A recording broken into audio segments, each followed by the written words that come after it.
inihaw na pusit. Ibahin naman natin guys. Imbis na kamatis ang ilagay natin, gawin natin tong mas espesyal. Pusit con Valenciana. Ayan, tapos na natin hugasan yung bigas na yan, no? Lagyan natin siya ng paprika, kunting food coloring, orange, siyempre asin. Tiyansay nyo lang guys. Baka umalat pag masubra ng asin. At ito ba, sinagyan natin ng isang pirasong pork cubes.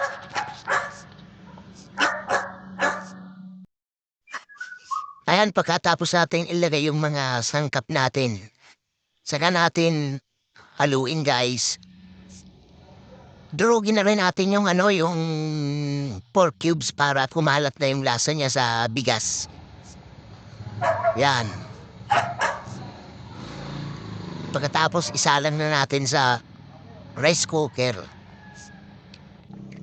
Habang naghihintay tayo ng ng maluto ang ating sinaing, unahin muna natin tong isalang guys, itong binili nating atay na 2 guhit.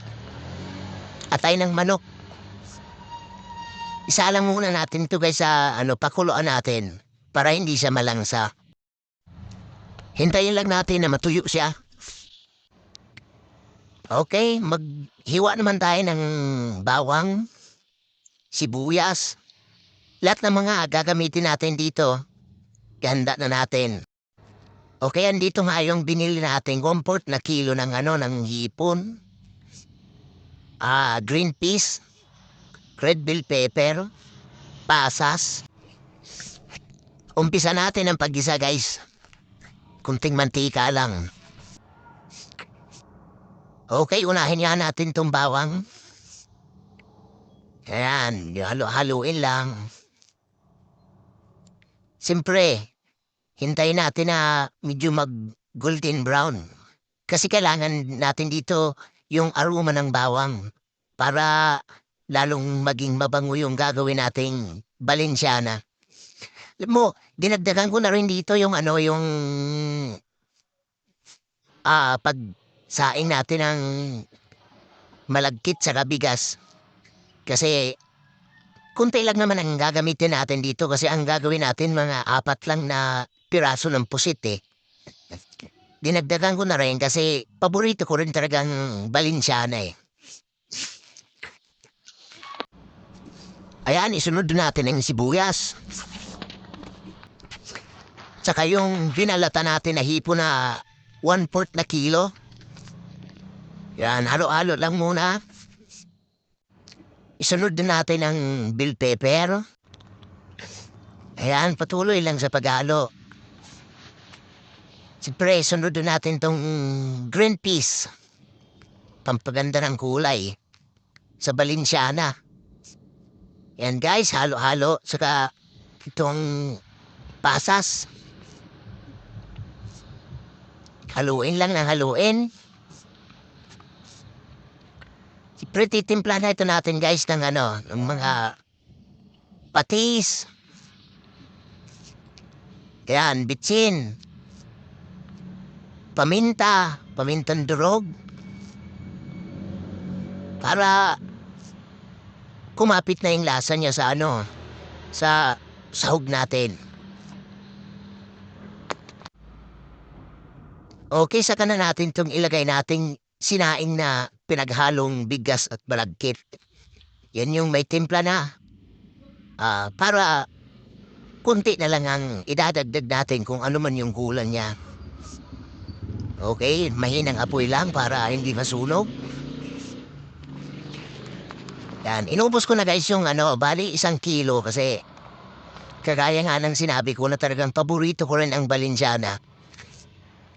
Ito guys, matitikman niyo yung yung kombinasyon ng ng inihaw na pusit tsaka nakapalaman ang Valenciana sa loob ng pusit. Ito naman guys yung nabili natin na pusit na mahigit 1 kilo. Nasa 200 ang 1 kilo nito. Bali 4 na piraso siya. Dininisan na natin ng mabutian. Ayan, lagyan natin ng, timplahan din natin yan guys. Lagyan natin ng food coloring, asin, bitsin, paminta. Tsaka kalamansi.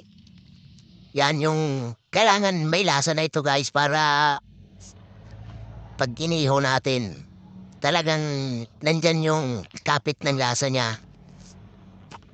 Yan, saka natin lamas-lamasin. Yan, bawang. Kailangan ma-marinate siya ng husto. Yan, lamasin lang natin.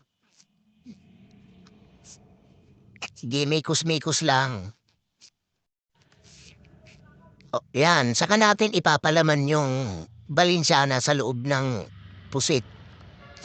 Itong recipe na ito, guys, hindi lang ito maganda para sa isang handaan. Maganda rin ito guys pang negosyo. 2-in-1 na siya. May ulam ka na, nandiyan na sa loob ng pusit yung kanin mo.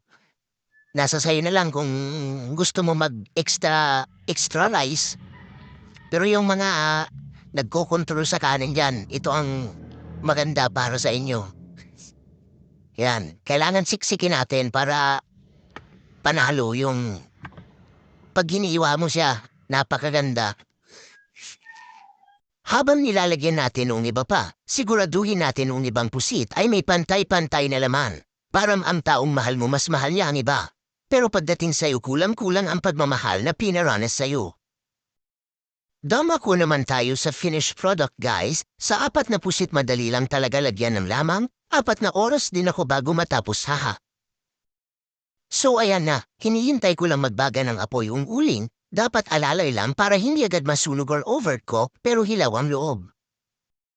Habang mahina ang baga ng apoy, pandagdag sarap din para sa akin ng toyo mansi. Depends sa inyo guys kung gaano karami pero sa akin alalay lang ang paglalagay ko. Hintayin natin maluto na tatakam na ako guys. Eto na pinakahihintay ko. Nakaslice na din yan guys, ready to eat na. Kain tayo guys. Kung bago ka man sa video na ito, comment, like and subscribe para magtuloy-tuloy ang ating mga vlog. Kita-kits tayo sa susunod guys. Maraming salamat sa walang sawang suporta sa panonood ng ating video. Salamat po.